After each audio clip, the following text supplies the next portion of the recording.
नैबे मार्च दाननि 22, 23 आरो 24 बे सानथामनि हाबाफारिखौ लानानै उदालगुरि दखरा दुलाराय बर' फरायसा आफादा सानथामनि हाबाफारिजों सनाथि मायथाइ फालिनो सानदों। मानो होनबा फैयै फैयै 50 बोसोर जाफैबाय। बे 50 बोसोरखौ लोब्बा लाखिनानै जों मेहेरगोनां हाबाफारिजों जोंनि दुलाराय बर' फरायसा आफादनि 48थि बोसोरसालिया जथुम्माखौ खुंफुंलांनो सानदों।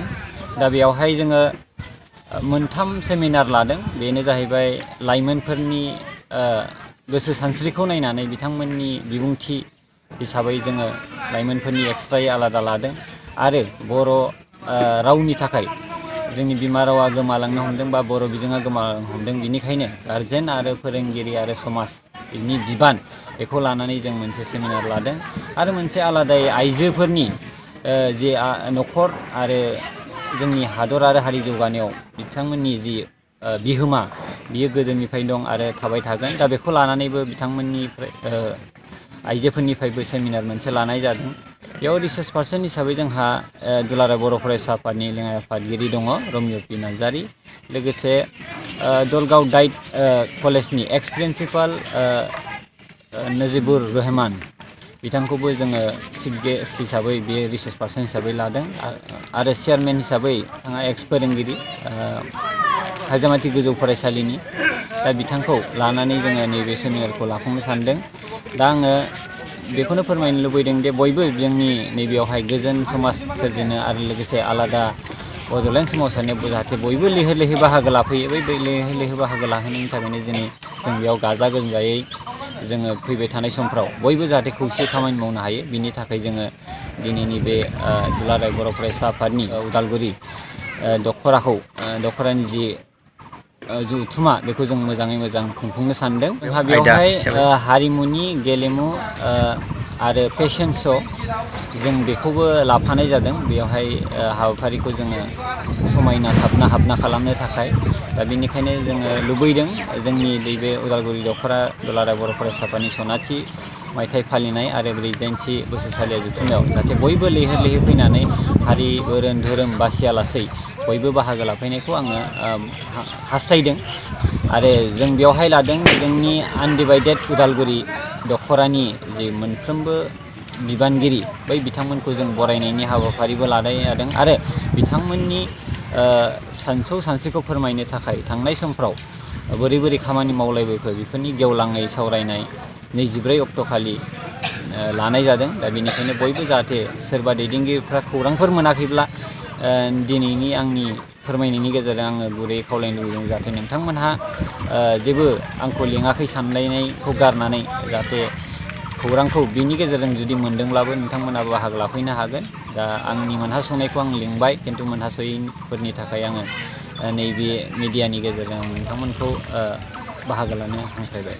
जाहा गेवलां मेलनि गाहाय आलासि हिसाबै दुलाराय बर' फरायसा आफादनि गाहाय आफादगिरि दङ प्रमद बर' बिथां।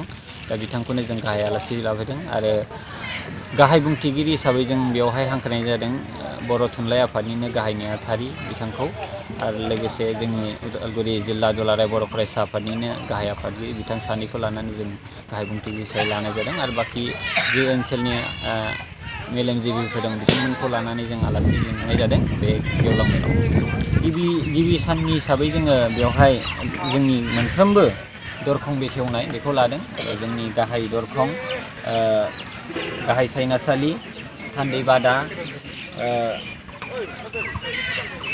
जामुंसालि आरो दिन्थिफुंसालि बेफोरखौ जों बेखेवनो आखायाव लादों गिबि सानाव। आरो बड'फा उपेन्द्रनाथ ब्रह्म आरो गुरुदेव कालिचरन ब्रह्म बिथांमोननि मुङाव बिबार बावनाय आलारि बाथि सावनाय बेखौ लादों। आरो मोनाबिलि समावहाय जोङो जोंनि दुलाराय बर' माहारिनि गोजोन आरो खौसेथि बिनि थाखाय जों आलारि बाथि सावगोन। बिनिनो जाहा आलासि लेंहरनाय दंखायो जोङो मोनसे समनि दुलाराय बर' फरायसा आफादनि लेङाइ आफादगिरि रबिन्द्र मुसाहारि बिथां। आरो जोङो मोनाबिलि समावहाय जोंनि जि सनाथि मायथाइ फोरबोखौ जोङो आबुङै मोनसे बेखेवनाय हाबाफारि लादों। बेखौ बेखेवगोन जोंनि NDBPनि प्रग्रेसिभनि इस्टार्न जननि कमान्डिं अफिसार एम फैलाव बिथांखौ जोङो बेखेवनो लादों। दा बेखिनियानो जोंनि दिनैनि हाबाफारि आरो बिनि समाव मोनाबिलि समाव जों डेलिगेट जागोन। दा बेखिनियानो नैथि सान हिसाबै जोङो लादों जोंनि फिरफिला बिरहोनाय आरो जोङो मुंख्लंआव खाम्फायाव बिबार बावनाय आरो बर' माहारिनि जि गेदेमा सुबुंफोर बिथांमोननि मुङावहाय जों बिबार बावनाय आरो जोंनि ओनसोलनि जि गेदेमाफोर दङ बै गेदेमाफोरनि मुङावबो जों बिबार बावनाय थागोन।